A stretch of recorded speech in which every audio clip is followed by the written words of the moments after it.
Il est à l'école des révérends Ghislain et Muriel Mélanie. Alléluia. Il a été à l'Institut biblique Réma pendant 3 ans. Et il a obtenu une licence en théologie afin de rétrécir la doctrine. Alléluia. Alors, mesdames et messieurs, nous allons le recevoir ici sous cette chant, ce cantique. Zobra Shakaya Baba Sanda.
C'est parce que je sais que vous croyez que quand vous applaudissez, vous n'applaudissez pas un homme. Ce n'est pas moi que vous applaudissez, mais vous êtes en train d'applaudir la gloire de Dieu. Et ce matin, vous êtes en train d'applaudir.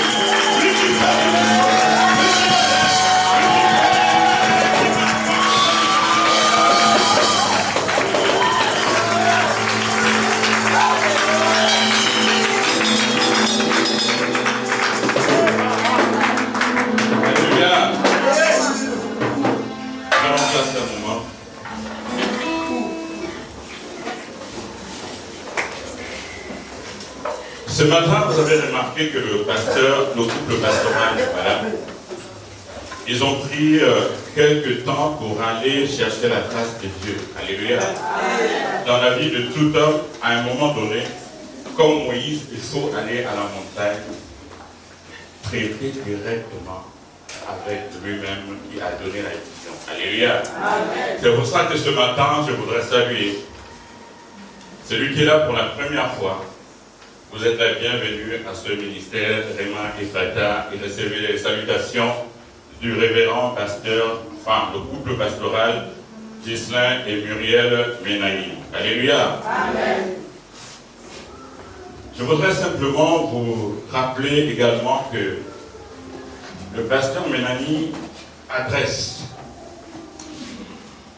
ou du moins exprime, sa reconnaissance, son amour à cette église, à cette assemblée, pour ce qui a été fait ces 2 derniers jours.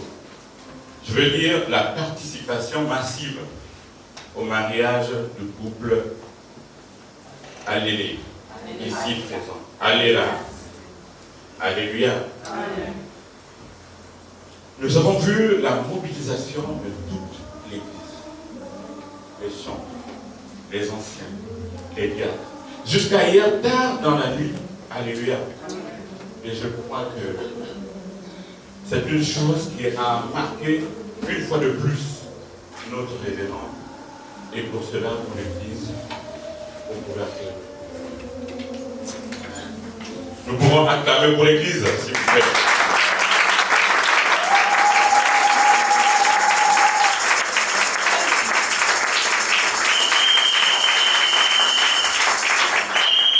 Nous allons maintenant nous mettre debout et commencer la parole de l'amour.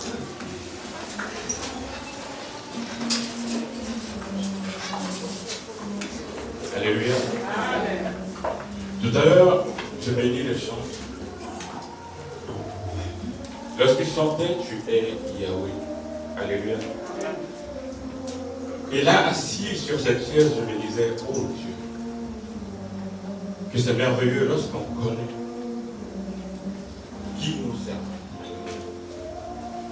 Lorsque nous chantons, nous devons réaliser, et je sais que nous réalisons les paroles et la puissance des paroles qui sont contenues dans ces chansons. Yahweh veut dire l'Éternel. Celui qui n'a ni commencement, ni fin. Celui qui est l'alpha et l'oméga. Et je voudrais que lorsque nous chantons ce chant, que nous réalisons que l'Éternel, le seul qui révèle l'éternité, c'est-à-dire l'immortalité, celui qui amène à l'existence les choses qui n'existent pas, est présent dans ce lieu. Et que lorsque tu chantes Yahweh, la Bible dit louer, c'est prier deux fois. Réalise que tu es en train de prier Yahweh et que tu es en train de l'inviter dans ta vie. Est-ce que nous pouvons encore chanter ce cantique?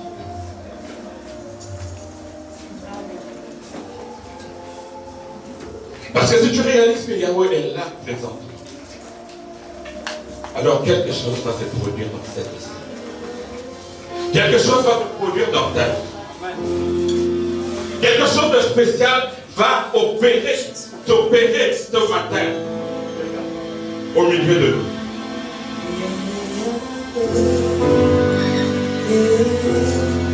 Connecte-toi à ce Yahweh ce matin. Connecte-toi à l'éternité ce matin.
Il dit dans Jean chapitre 6, verset 58, en vérité, celui qui croit en moi ne mourra pas, mais il aura la vie éternelle. Celui qui mangera de mon corps et qui boira de mon sang ne mourra pas, mais il aura la vie éternelle. C'est pourquoi Christ est allé à la croix. Parce que dans le jardin d'Éden, il y avait cet arbre de vie.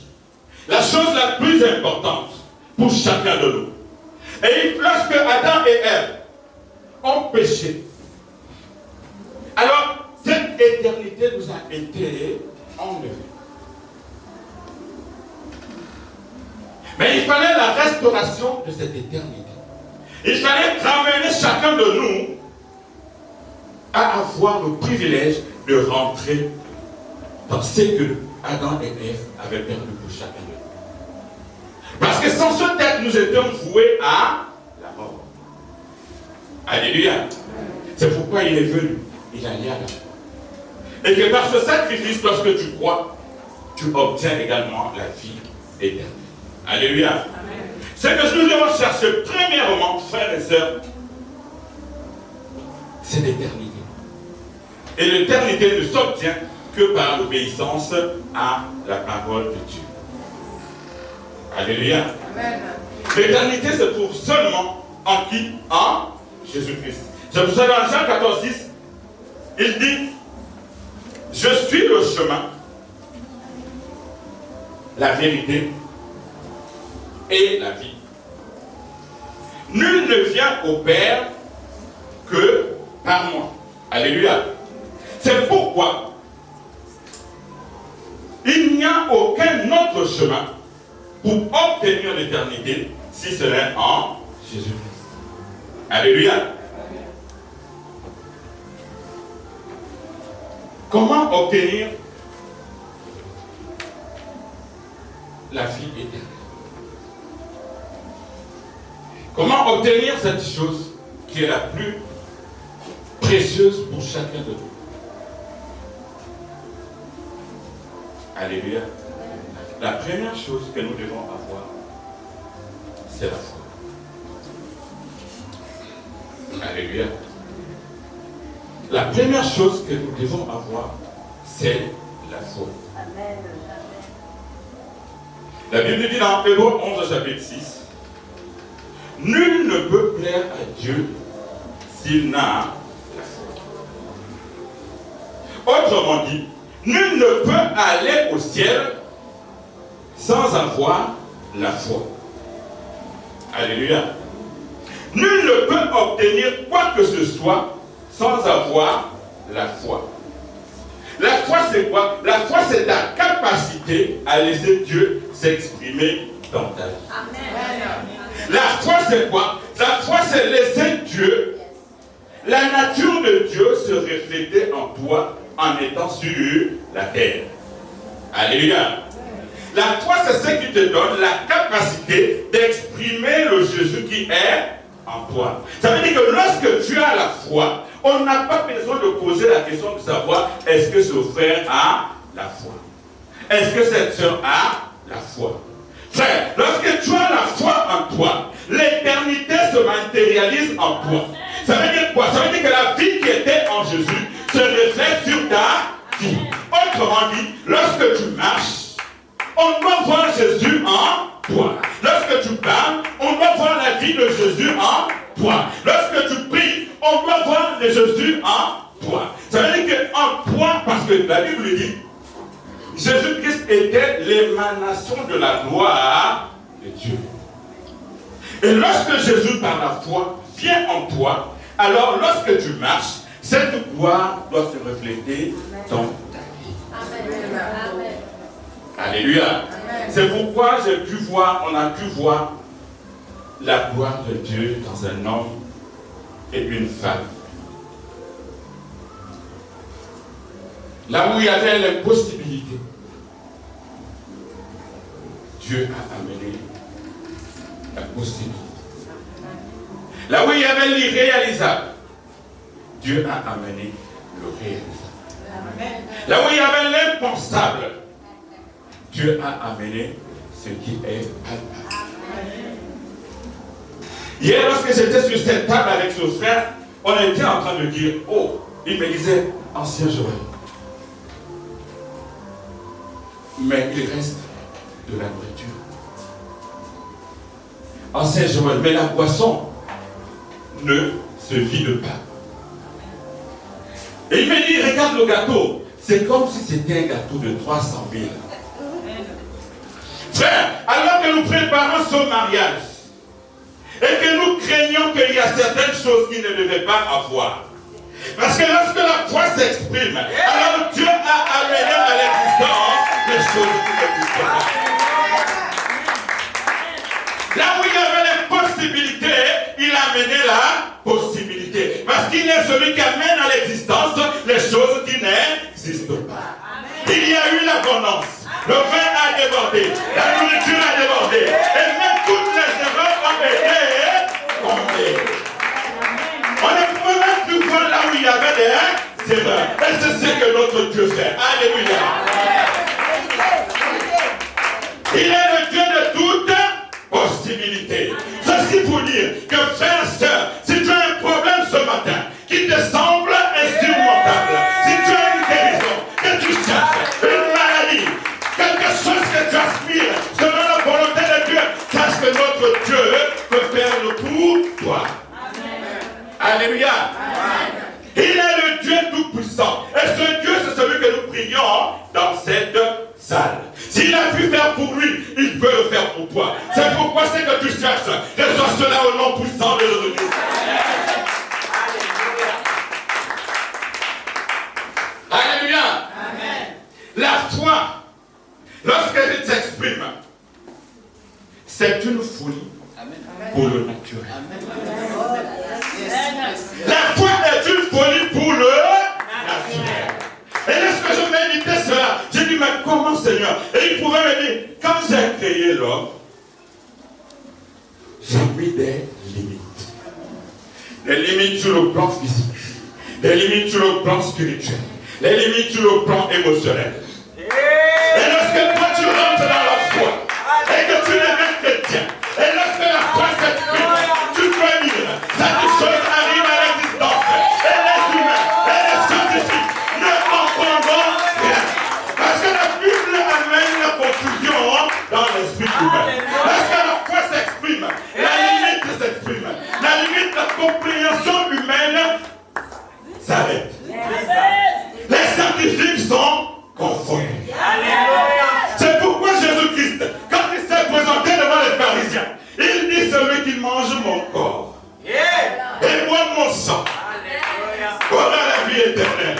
Il dit, oh, mais c'est un carnivore, c'est un cannibale. Comment on peut voir? Ce sont toutes ces choses physiques terrestres que nous demandons à Dieu. Mais il dit, premièrement, cherchez le royaume des cieux. Et lorsque vous avez le royaume des cieux, le reste, il vous le donne gratuitement. Alléluia. Maintenant, pourquoi, et c'est le dernier point de cette prédication, pourquoi nous chrétiens, nous avons du mal à obtenir ces choses? Ou pourquoi nous obtenons ces choses difficilement? Alléluia. La Bible dit dans Jean, au chapitre 11, verset 35, c'est l'histoire de Lazare.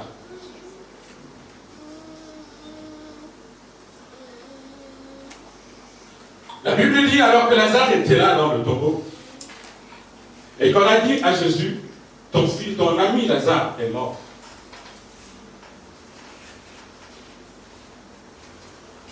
Il a dit à ces gens, aux disciples qui étaient autour de lui, Lazare n'est pas mort, il dort. Alléluia. Et il pouvait dire, il y a des morts qui sont là pour glorifier le nom de Jésus. Il y a des maladies qui sont envoyées dans nos vies pour glorifier le nom de Jésus. Il y a des blocages qui s'opèrent dans nos vies pour glorifier le nom de Jésus. Il peut permettre que ça bloque un moment. Que tous les humains déclarent que c'est impossible, alors quand il agit, alors son nom est glorifié.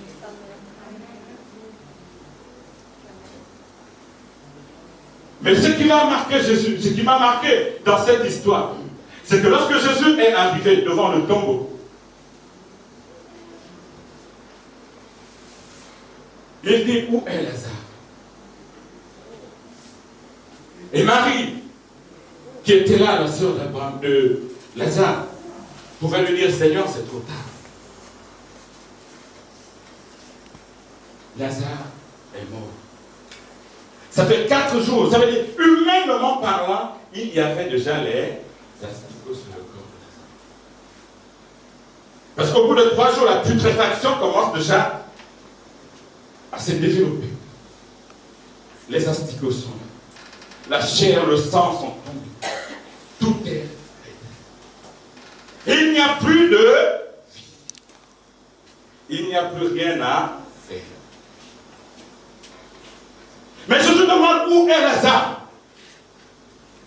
Et les pharisiens et tout le reste disent, ben, c'est lui qui a ressuscité les autres. C'est lui qui a guéri les autres. Maintenant, qu'est-ce qu'il va faire? Et la Bible dit, et Jésus pleura. Frère, Jésus s'est mis à pleurer. Et je me suis dit, mais pourquoi Jésus pleurait?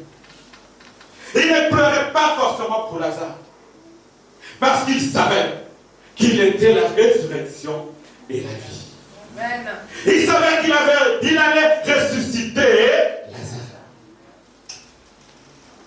Mais il pleurait pour l'humanité. Il pleurait pour ces gens qui étaient là. Il pleurait pour l'incrédulité qui s'exprimait, malgré le fait qu'il avait opéré des miracles devant chacun d'entre eux. Il avait marché sur l'eau, il avait ressuscité les morts, il avait guéri les malades. Mais quand il se tenait devant le tombeau, les gens ont commencé à dire, qu'est-ce qu'il va faire? Il ne croyait pas. Il pleurait pour l'humanité et il se disait, mais comment les gens peuvent douter alors qu'ils ont vu? Et ce matin dans l'église, il y a aussi des gens qui font pleurer Jésus. Est-ce que tu peux pleurer Jésus devant cette situation qui est devant toi? Il pleurait parce qu'il y avait le doute dans ces personnes. Frère, si on n'obtient pas les choses, ce n'est pas parce que nous n'avons pas la foi. La Bible dit, lorsque les fruits du Saint-Esprit dans Galatie 22, il y a la foi dedans. Ça veut dire que lorsque tu es baptisé du Saint-Esprit et que le Saint-Esprit vient en toi, il y a déjà la foi en toi. Et la Bible dit, si vous avez la foi comme un grain de s'élever, vous pouvez dire à cette montagne, déplace-toi et jette dans la mer, et la montagne va exécuter. Mais pourquoi ça ne se passe pas? Parce qu'on développe ce qu'on appelle l'incrédulité. L'incrédulité est cette force opposée à la foi et qui empêche la foi de s'exprimer. Que cette incrédulité te quitte au nom de Jésus. L'incrédulité, c'est ce qui s'est exprimé au jardin d'Éden avec Adam et Ève. L'incrédulité, c'est sortir hors de la parole de Dieu. Alléluia. Ce matin, je prie que tu regardes Jésus-Christ différemment. Alléluia. Nous allons simplement nous mettre debout.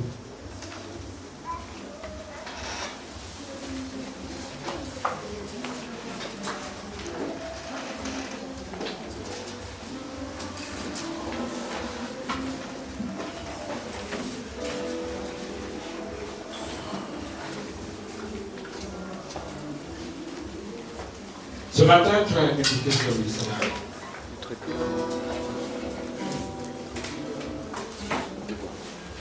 Sur l'obéissance à la parole de Dieu. Quel est ton niveau de connaissance de Jésus-Christ? Quel est ton niveau de foi vis-à-vis de Jésus-Christ, vis-à-vis de la situation devant laquelle tu te trouves?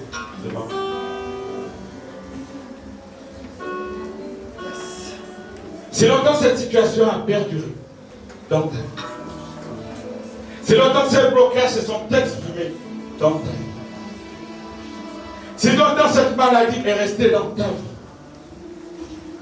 ce matin, Jésus veut te libérer de cette maladie. Amen. Jésus veut te libérer de ce blocage.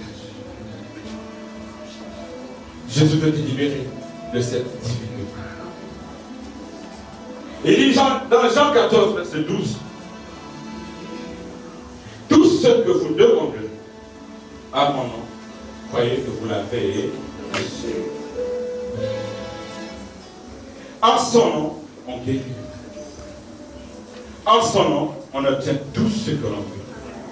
En son nom, on amène à l'existence les choses qui n'existent pas.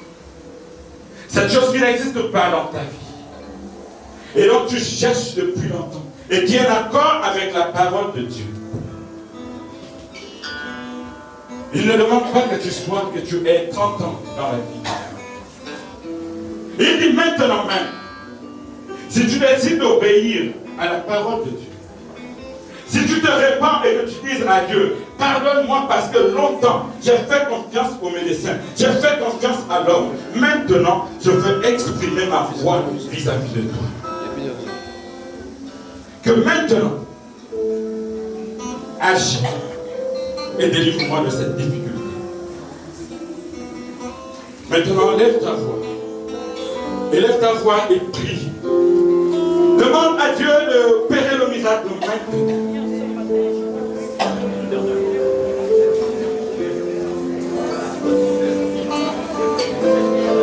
Maintenant, alors que la puissance de Dieu est présente dans ce lieu, touche à cette partie. Pose ta main sur cette partie. Là où tu ressens la maladie maintenant. Pose ta main là où tu ressens la maladie. Et nous allons prier. Pose ta main là où tu ressens cette douleur qui ne te quitte pas depuis un moment. Et dans le spirituel, si c'est un problème spirituel, pose tes yeux sur cette chose qui t'embête. Si ce sont les femmes de lui, si c'est le mari de lui, si c'est quelle que soit la chose que tu désires à Jésus-Christ, pose tes yeux maintenant là-dessus.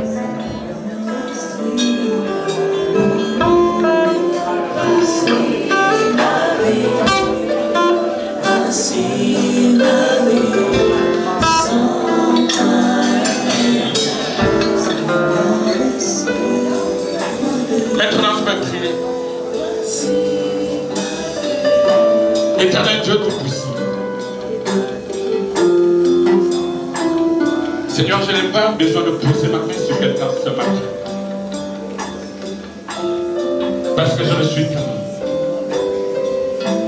Que là où tu élèves tes mains simplement au ciel, toi qui as une difficulté, toi qui as un problème, toi qui es resté longtemps sous la désobéissance, toi qui as cette maladie incurable, Seigneur, au Dieu Tout-Puissant,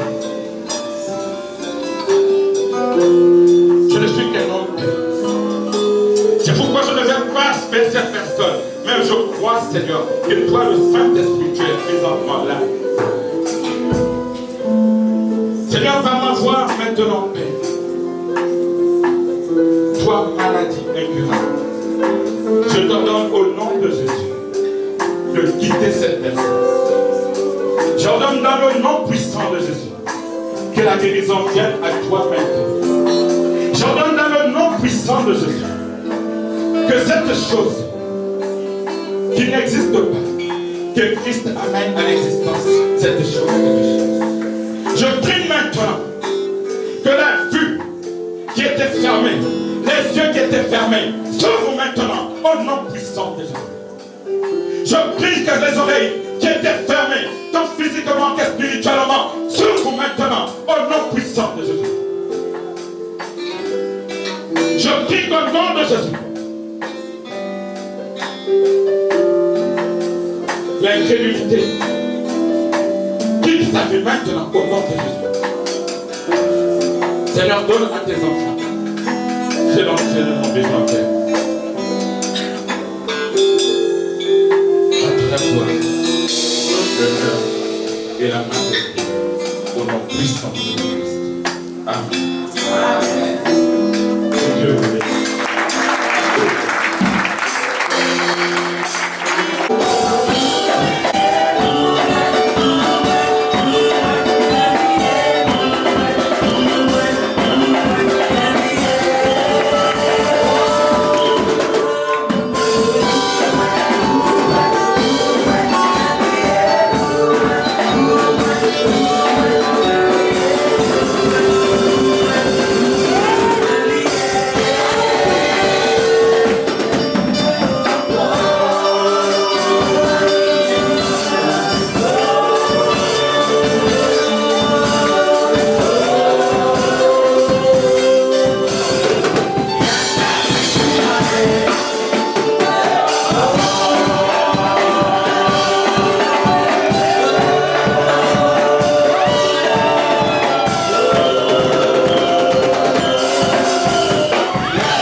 Est-ce que tu peux dire obéissance? L'obéissance à la parole de Dieu. Alléluia. Je vais revenir un peu sur cette petite histoire. Hier, alors que j'étais avec ce frère, ce merveilleux frère, cette merveilleuse frère et cette merveilleuse sœur dans la voiture et que nous allons quelque part naturellement pour combler aux besoins du mariage. Et il y a une sœur qui a appelé. Et lorsque le frère a reçu le coup de fil, à la fin, avant de raccrocher, il a gardé le téléphone avec lui. Et il a commencé à dire, qu'est-ce qu'on peut faire pour aider personne? Alléluia. Et tous on a regardé, on a dit qui? Et il a donné le nom de la sœur. Il dit, je ne comprends pas cette personne. C'est quelqu'un qui sert Dieu avec un cœur que je ne comprends pas. Elle ne bouge jamais. Elle ne se plaint jamais. Et même lorsqu'elle est saturée, elle trouve quand même le moyen de ne pas s'énerver. Qu'est-ce qu'on peut faire? Alors il a regardé l'autre, l'aîné qui était là, et il dit, qu'est-ce qu'on peut faire pour l'aider? Amen. Alléluia. L'obéissance à la parole de Dieu de cette sœur a touché le cœur de tous ceux qui étaient dans la voiture. Amen. Et on a tous commencé à réfléchir. Amen.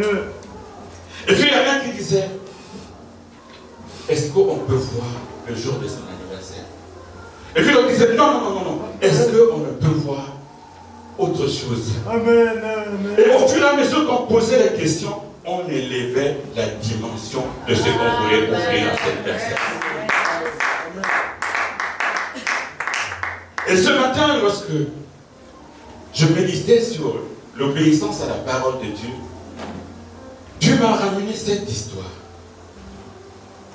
Et il pouvait me faire comprendre, regardez, si vous les hommes, sur la base de l'obéissance de cette sœur, vous cherchez à donner quelque chose de plus pour cette personne, Imaginez un seul instant, moi Dieu, comment je peux réagir vis-à-vis d'une personne qui est soumise à l'obéissance de la parole de Dieu. Et là, je peux voir, frères et sœurs, que lorsque tu es soumis à l'obéissance de la parole de Dieu, alors il y a quelque chose de merveilleux qui se passe dans le ciel.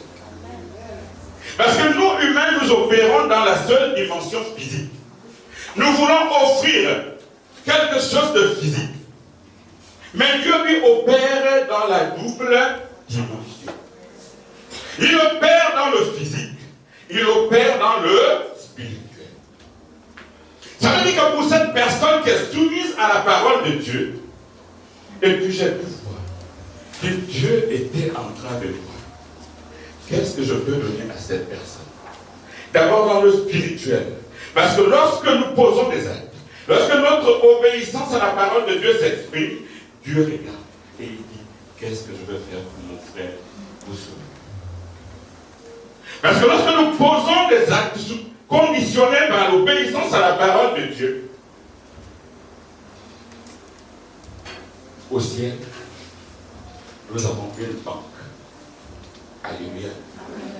Dieu met quelque chose dans notre banque. Alléluia.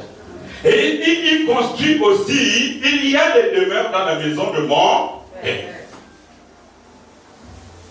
Ça veut dire que si mon frère allait là, Dieu avait prévu une maison pour lui. À chaque fois qu'il passe à la fenêtre, c'était peut-être en or. Et à cause de ton obéissance, Dieu regarde et dit non, cassez, ne mettez plus l'or, passez au niveau des diamants. Frère, j'ai envie de te dire que si en ce moment, cette chose ne vient pas, c'est simplement parce que Jésus-Christ est en train de dire ce que j'ai promis pour faire petit, je veux passer à une autre dimension. Amen.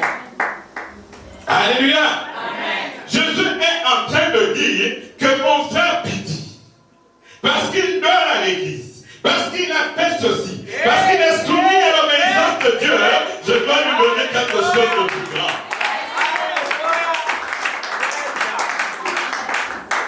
Alléluia. Est-ce que tu veux recevoir quelque chose de grand pour Jésus? Est-ce que tu peux recevoir quelque chose de grand de la part de Dieu? Alléluia. L'obéissance à la parole de Dieu. C'est quoi l'obéissance? Nous allons commencer par là. Alléluia. L'obéissance, c'est simple.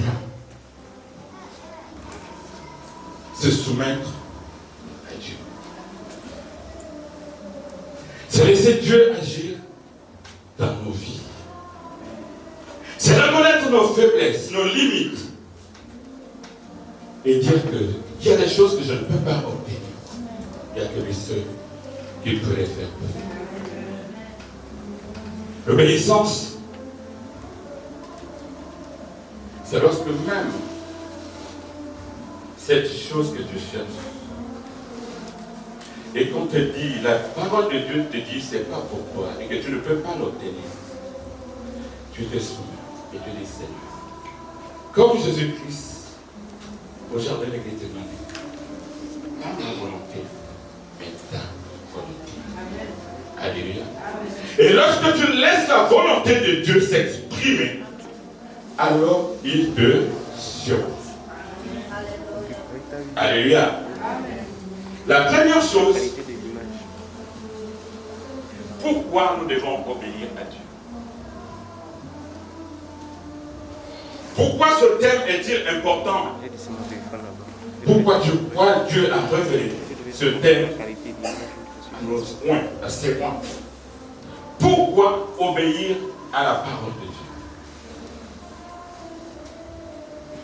La première chose,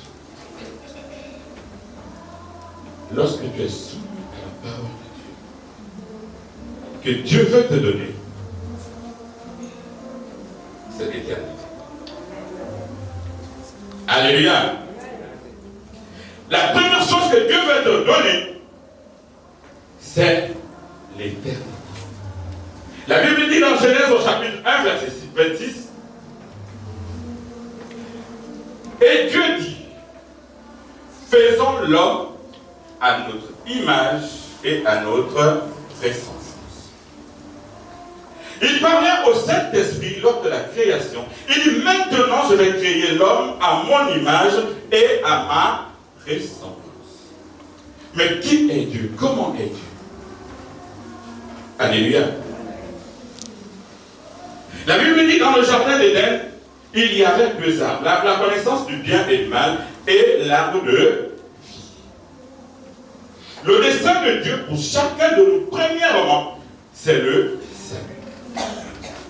La première chose qu'il cherche pour chacun de nous, à cause de son amour, c'est notre élection pour la vie éternelle. Mais comment obtenir la vie éternelle? Pour obtenir la vie éternelle, il faut revêtir l'éternité. Et où se trouve l'éternité? L'éternité se trouve en Jésus-Christ. Parce qu'il est le seul, il est l'éternel. C'est pour ça que quand nous chantons Yahweh, Yahweh veut dire l'éternel, celui qui n'a ni commencement ni fin. Alléluia. Et pourquoi il veut que nous ayons? Nous revêtons l'éternité. Parce que premièrement, Dieu cherche pour chacun de ses enfants les meilleures choses qui existent.